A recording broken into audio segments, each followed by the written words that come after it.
que es la ambición de mi vida, que todos los trabajadores sean un poquito más felices.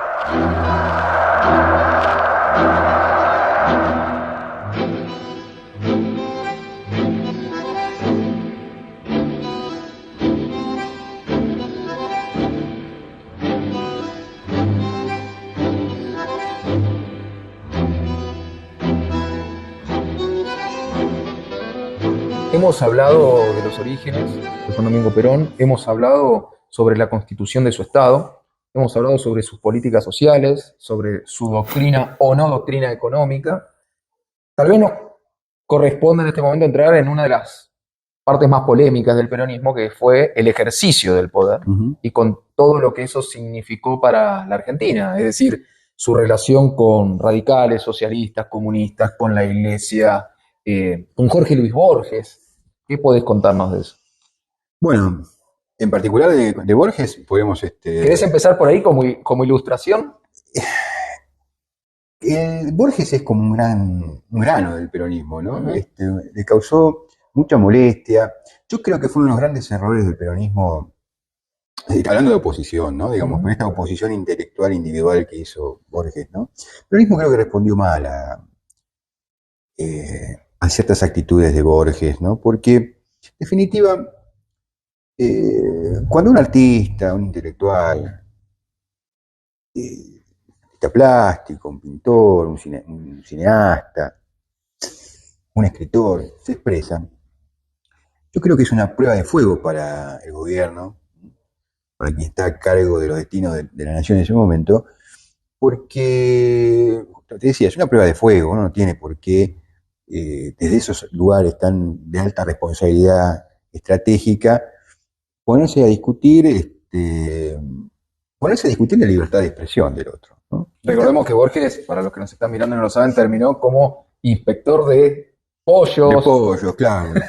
Nunca nadie me pudo responder si hizo bien su trabajo, ¿no? Porque uno, si lo mandan a hacer algo, tiene que hacerlo bien, ¿no? Pero él no estuvo bien para nada el peronismo. Creo que se merecía otro trato. Pero ese grupo de intelectuales, escritores, literatos, asociados a Vittorio Campo, ¿no? ¿Sabes qué sucede? Yo creo que en el fondo, como el peronismo fue una irrupción, hasta ahora veníamos diciendo que en política, en economía, no fue revolucionario, fue, digamos, en términos clásicos, más reformista.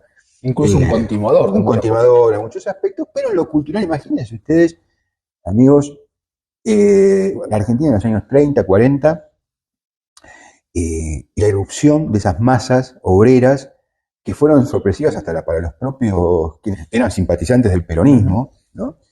Lo que había significado para una Vittorio Campo, ver esos tipos andrajosos cruzando el río el Riachuelo, ¿no? Compitiendo por espacios públicos donde antes se movilizaban las clases medias altas. Bueno, aquello de las patas en la fuente, ¿no? Sí, claro. Alguien escribió, ¿qué es esto? Acerca del peronismo. Un libro, Martínez Estrada, diciendo, bueno, ¿qué es esto? Se preguntaba, ¿qué fue eso que le generó ese sarpullido en la piel, ¿no? Ahora esta reacción que tuvo el peronismo y que vos considerás cerrada con Jorge Luis Borges, de alguna manera signa la relación que tuvo el peronismo con la oposición en general. Sí, la oposición tuvo matices también, ¿no? No fue lo mismo el vínculo que tuvo conflictivo el peronismo con la Iglesia Católica Apostólica Romana que con el radicalismo, con ciertos sectores del socialismo, con ciertos sectores del comunismo.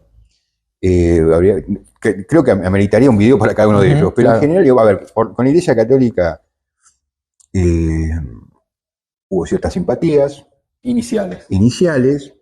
El peronismo operó en su momento, formuló el peronismo como una expresión en lo económico, en lo social, de la doctrina social de la Iglesia, y terminó como, en la banalidad extrema. Sí, y terminó en tema de iglesias, el conflicto, aviones que bombardearon en Plaza de Mayo con el Cristo vive, los ¿no? Cristo vence. Los glostromitios tenían la cruz pintada. Bueno, algunos dirán, bueno, eso más que tener que ver con la Iglesia como depositaria de la fe cristiana, católica, tenía que ver con las relaciones con el Vaticano, ¿no? Perón identificaba al Vaticano como una internacional, hablaba de las internacionales, la internacional liberal, socialista, la internacional masónica, ¿no? Y otras que, bueno, dadas las características de este video y de este ciclo, no me atrevo a decir, ¿no? Pero utilizaba una expresión muy cara al lenguaje vulgar en la Argentina como una internacional más, ¿no? Si vos me decís SIC, yo digo la internacional. Sí, avanza. La internacional de los boludos. También decía. Claro, sí, una famosa respuesta de Perón, dice que es una de la más peligrosa, dice que está extendida por todos lados. Pero sí, el tema con el radicalismo también, parte del radicalismo tuvo simpatías en ese momento con Perón. Lo criticaron a Perón, y esto es muy curioso, porque en el plan de nacionalizaciones y estatizaciones del peronismo, el radicalismo de la época entendía que no había ido a fondo con las estatizaciones y nacionalizaciones. En el 49 el documento se quedó corto. Claro, que se quedó corto, ¿no? Es maravilloso cómo se van construyendo las alternativas. Hay una continuación del irigoyenismo en Perón, ¿no? Esa parte del radicalismo. Sí, aunque también vimos que en los primeros videos que Perón no suscribía al irigoyenismo. No, digo desde el relato de hoy. Sí. Algún militante te dice Rosas, San Martín, Rosas, Irigoyen, Perón y Kirchner. Claro. Hacen como esa unión de relatos. Esa línea histórica. Sí. Que yo no sé si el mismo Perón la suscribiría. Probablemente no. Quizás parcialmente con Rosas, totalmente con San Martín. Él era un general sanmartiniano. Quizás hubiese incorporado ahí, y esto sí que es polémico, a Roca. Perón admiraba a Roca. Sí, claro. Perón admiraba a Roca. Él se formó en el ejército roquista, como para no admirarlo. Bueno, sobre Kirchner no sé qué hubiese pensado Perón, ¿no? Polémico. Sí. Ahora, poniéndonos serios, también hay acusaciones y probadas de desaparición de personas, tortura, censura, personas que se han tenido que ir, y ahora en un ratito te voy a preguntar por Eva, personas que se han tenido que ir del país, no solo enemistadas con Perón, sino también con Eva. Sí. Vacíos y ninguneos que a los propios peronistas de la época, ¿no? Que el peronismo le hizo, ¿no? Como vos muy bien decís, quizás asociados con la figura de Eva, ¿no? Con la impronta de Eva. Eva Perón se encargó muchas veces de apartar determinados personajes con muy buena formación intelectual. Había una cuestión de Eva con la cuestión de los intelectuales, cierto resentimiento hacia la intelectualidad. Me gustaría que entremos mucho ahí. Y hay un libro muy interesante de un intelectual israelí que habla justamente sobre esto, que de alguna manera Eva fue el vehículo por el cual se vació intelectualmente al peronismo, es decir, las mentes más brillantes que tenía el peronismo en la época, en política internacional, en economía, etcétera, fueron perseguidas sobre todo por Eva Perón. Sí, bueno, apartándolos, ¿no? No metió preso a ningún peronista disidente dentro del peronismo, Eva, pero sí, por ejemplo, José Figueroa, el caso de Carrillo también, el caso de Scalabrini Ortiz, Jauretche no se llevaba demasiado bien tampoco. A mí me gusta hablar ahí de las primeras manifestaciones, el primer vector de esa enfermedad posterior del peronismo que fue el evitismo, ¿no? Eso es interesante porque podríamos hablar en términos históricos, de un Perón más pragmático, estadista, como lo llamabas vos, con sus luces y sombras, claro, y una Eva más revolucionaria, tal vez extrema. Sí, o al menos ese es el lugar que cierta narrativa del peronismo más contemporáneo le ha puesto, ¿no? A ella. Voy a decir algo fuerte, ¿no? Que podría dar también para polémicas posteriores y seguir discutiéndolo quizás en otro ciclo. El peronismo pudo haber existido sin Eva.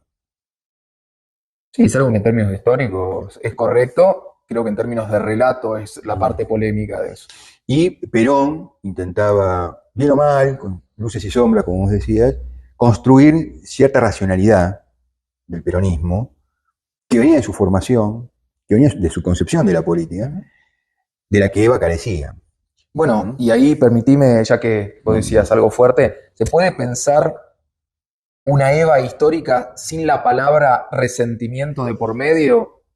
¿Y hay algún tipo de relación entre esta palabra y todo lo que sucede después con Perón en el exilio, los movimientos guerrilleros, etcétera, etcétera? Sí, hay una conexión lógica e histórica, discursiva. En algún momento dijimos que la biografía es muy importante para comprender la historia de los movimientos políticos, de la trascendencia que tuvo el peronismo, que tiene, si creemos que no se agotó. La biografía de Eva explica en parte eso, y si querés hasta la exculpa, ¿no? Nadie puede hacerse cargo totalmente de una historia de una biografía para la cual no la consultaron, ¿no? Nació en condiciones bastante particulares para la época, ser hija natural, ¿no? No reconocida por mucho tiempo. Eso va sumando, ¿no? Justamente una forma de ver el mundo, de relacionarse con la política, cierto estilo también, del cual Perón carecía, digamos. Perón, o digamos, no hacía gala de cierto estilo, porque entendía la política justamente, como decíamos, como armonía, conjunción de intereses. Un cariz marcial. Exactamente, sí. Y la formación y la biografía, ¿no? En general, mucho tiene que ver con eso. Y hay también en Perón algo que no tiene Eva, que es algo que te comentaba hoy fuera de cámara, que es lo que me gusta llamar el arte peronista del ejercicio del poder. Es un concepto tuyo. Sí, bueno, modestamente. En un momento, unos años atrás, coincidimos con un amigo que piensa estos temas sobre un curso, un seminario sobre la construcción del poder en Argentina. Y eso nos llevó, no era sobre el peronismo, nos llevó a pensar, nos llevó inevitablemente a ver cuál era la concepción que tenía el peronismo, del poder, cómo llegar al poder. Y de su ejercicio. Y de su ejercicio, claro. Y sí, porque el peronismo llega al poder para ejercerlo, eso está claro. Claramente. Y entonces yo concluía que hay como un art, ¿no? Una forma peronista de construir poder y de ejercerlo, que impregna la política argentina y que todo aquel que quiera hacer política en Argentina, tarde o temprano, tiene que tomar algo de esa. Acá viene esa anécdota, si te parece, cerramos con eso de cuando le preguntan a Perón las distintas vertientes ideológicas, él nombra varias y no nombra el peronismo, y cuando el periodista se lo hace ver, él contesta: peronistas somos todos. Somos todos, sí. Es muy interesante, más allá de la humorada, ¿no? Porque conecta con esto. O sea, hay una forma de hacer política que tampoco es totalmente originaria del peronismo, que viene de las raíces conservadoras también, si querés, hay algo también del rosismo por ahí, del alcinismo, ¿no? Y establece como un canon. Yo jugaba con la idea de arts política, haciendo un parangón con la arts poética de Horacio y la poética de Aristóteles, ¿no? O sea, hay como un canon. Si usted quiere hacer poesía, de aquí en más, tiene que hacerla como la hizo Horacio, ¿no? Con el uso de las metáforas, ¿no? Bueno, el peronismo estableció una forma de hacer política que le cabe muy bien al político argentino y a la sociedad argentina, porque los políticos terminan saliendo de la sociedad, ¿no? No claro. Son engendros ex nihilo. Y creo que podemos autorrebatir, ¿no? Si el peronismo sigue existiendo es porque de algún modo todavía sigue ejerciendo esa arts política, arts peronista. Gracias.